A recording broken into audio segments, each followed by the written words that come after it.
Hi guys! Welcome back to my YouTube channel. This is Lance Abelion. And for my vlog today, syempre, ang pag-uusapan natin basically, wala lang, I was just trying to remember everything, no? Actually, para pa sa hindi po nakakaalam, I'm a spoken word artist na for 10 years na. So this year actually marks my 10th year as a spoken word artist. So malamang sa alamang tinatanong nyo kung how did I started no sa larangang to na pinasok ko. Basically, it all started on June 4 of 2016. Na it started out with an open mic sa Intramuros, Manila. There was a spoken word open mic night. There was a poetry open mic night sa tapat ng Manila Cathedral. Na which is isa siyang open area sa Intramuros. Ang pangalan ng lugar ay Plaza de Roma. So sa tapat siya ng Manila Cathedral, it was organized by it's a pop-up open mic siya ng isang organ tawag ay The Bookstop Project. Hindi ko lang sure kung they're still around. Pero nung time na yon, spoken word is very much active at very much popular nung time na yun dahil nga sumikat yung mga panahong yun, yung hugot, ganyan-ganyan, about love and unrequited love, yung iniwan ng ex, pinaasa, niloko, unrequited love, hindi masabing feelings, yada-yada.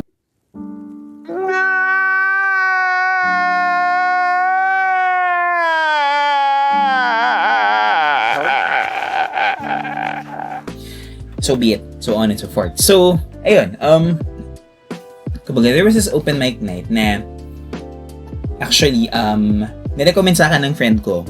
So, na isang kaibigan yung open mic night. Sabi niya, "Uy, Lance, diba tumutula ka?" Ganyan-ganyan. So, bakit hindi mo try ito? Ganyan-ganyan, ganun-ganun. So, okay, sige.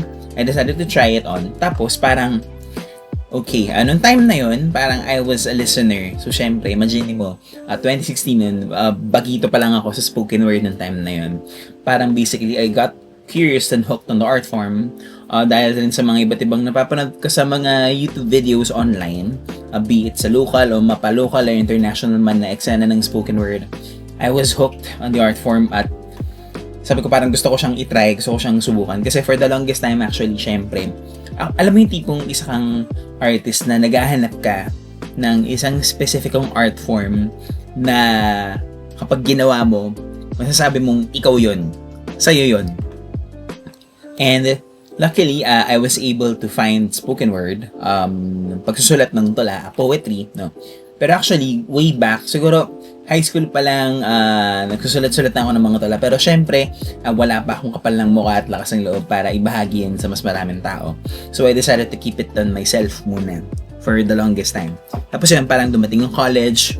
Yan, natigil siya for a while. Tapos nung college, parang dun siya dun nag-resurface yung hilig ko sa poetry, no? Doon talaga siya nagsimula at nahilig. Tapos parang hindi ko makakalimutan din ng time na yon. Nung college ako, there was this one instant na sobrang haba ng vacant time namin sa school. Mass comm student pala ako na to. Siguro mga second year, second year, third year. College ako nun. So, parang nagkataon, may isang araw na sobrang haba ng vacant namin sa school. Tapos, parang for some reason, yung pa ako, tinutulak ako papasok sa library. So, syempre, actually, para sa mga hindi nakakalam, syempre, ang library, masarap na tambayan yan. Either dalawa lang yan. Magre-research ka or gusto mo lang matulog. So, syempre, dahil nga malamig sa library, syempre, aircon, saan ka ba pupunta po? Magsasaga ka ba sa mainit talaga? Syempre, pag sinabing library, dalawa lang naman ang gagawin mo dyan, either matutulog ka or magre-research ka dahil may assignment ka. So, sa mga estudyante dyan, alam niyo sinasabi ko, and for once in my life, syempre, naranasan nyo ang matulog sa library. Na kunyari, magre-research kayo, pero matutulog lang kayo sa library. So, yun. Naghanap ako syempre, ng librong babasahin. Syempre, ano bang gagawin mo? Alam namang matulog ka doon. Pag matutulog ako doon, mahuhuli ako doon.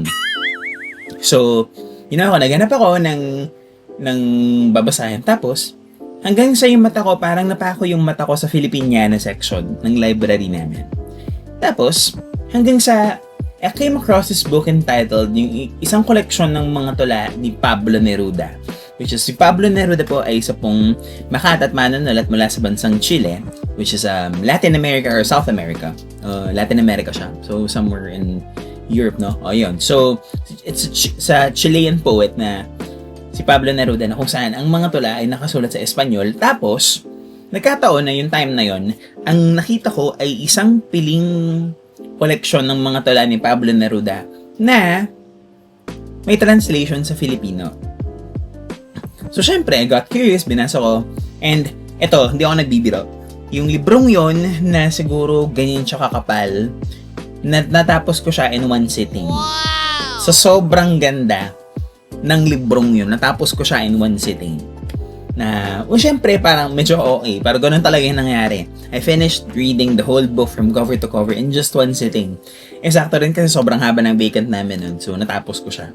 Tapos, habang pinabasa ko yung mga tula, it dawned on me na parang, uy, teka lang, napakaganda ng wikang Filipino. Sobrang ganda niyang i-explore. So, dun na buo sa isip ko na, subukan ko kaya magsulat ng mga tula sa Filipino. Kasi, before pa doon, sa English ako nagsusulat, which is actually hindi rin naman masama. Pero, kumbaga, nung time na nabasa ko yung collection yon, parang sabi ko, doon nabuo yung appreciation ko sa wikang Filipino. Parang, parang dapat ang wikang Filipino, hindi lang siya tinuturing na parang mahalaga lang pagbuwan ng wika, hindi lang siya dapat sineselebrate na, hindi lang siya dapat na discuss lang sa subject lang na pag sinabing Filipino, doon lang siya i-discuss. So, kumbaga, doon me na parang, teka lang, dapat, gusto ko siyang i-explore, gusto ko siyang pag-aralan. So, syempre, at nung time na yun, years later, nagtatrabaho na ako sa pelikula nun, I decided na gusto kong mag-aral ng malikhaing pagsulat sa Filipino. So, nag-aral ako ng malikhaing pagsulat sa Filipino, which, God willing, sana soon, next year, ay makasablay na ako at matapos ko na ang degree na yun. Ayun. So, yun. Balik sa kwento. So, yun. Doon na buong appreciation ko. Tapos, diba, nauso for a time, nauso yung Facebook notes of where pwede mong isulat kahit ano doon. So, ang ginawa ko, yung Facebook notes, nung time na feature nun sa Facebook, yun yung time na ginawa ko siyang parang diary, para siyang imbakan ng mga tulang nasusulat ko sa Filipino. Tapos, tumagal na ng tumagal hanggang sa may mga nakakapansin na parang, parang may nagagandaan sila sa mga piyesa, ganyan. Hanggang sa may mga tao na nagtutulak sa akin, publish mo na yan, gawin mo na yung libro, yada, ganun. Tapos, natigil yon. After college, nag-resurface ulit yun yung pagsusulat. Tapos, yung 2016, yun na nga, na-expose ako sa art form. Tapos, syempre, nag-start ako nun as a solo performer. So, talagang naranasan ko na naghahanap ako ng mga open mic events around Manila para maibahagi ko yung mga sinusulat ko ng mga tula. So, yun na nga, hanggang sa that went on for a year, syempre 2016, tapos 2017 naisipan ko na bumuo ng Laya Philippines. So I started forming Laya. So 2017, parang kasi na-realize ko na gusto ko makagawa ng isang bagay na parang legacy project ba. So I wanted to form something, I wanted to start something na balang araw kapag ako ay uugod-ugod na at patanda na, babalikan ko na parang minsan meron pala akong nagawa para sa ibang tao. Meron pala akong nagawang something sa buhay ko na hindi ko pinagsisisihan, at for me, it's the best thing that I've ever done in my life as a writer. Yun na nga. So, nabuo ang Laya, nagsimula ka lang kami sa ilang tao, tapos nagsanga-sanga na, nagsunod-sunod na mga events namin, hanggang sa, to date, I think, siguro mga nasa 30 kami members na active. So, shoutout sa mga kapatid ko sa Laya Philippines. Hello sa inyo. Yun. So, kumbaga, tapos, nangyari na buong Laya Philippines. This year, actually, we are turning 9 years. Mantakin nyo yun. 9 na taon na po ang Laya Philippines ngayong Agosto. So, isang buwan na lang, ipagdiriwang na namin ang aming 9 na taon. Na kumbaga, siguro, yun nga talaga, no? Dahil sa spoken word, marami na rin akong entablado na pagtanghalan. Nakapagtanghal na tayo sa iba't ibang mga stasyon ng radyo at TV. Kabilang niya dyan, syempre, ang Dr. Love Radio Show. Na masasabi kong isa sa mga pinakamalaking biyaya ng buhay ko na talagang yun yung talagang nagpakilala sa akin bilang isang spoken word artist at nagustuhan ng mga tagapakinig ng programa.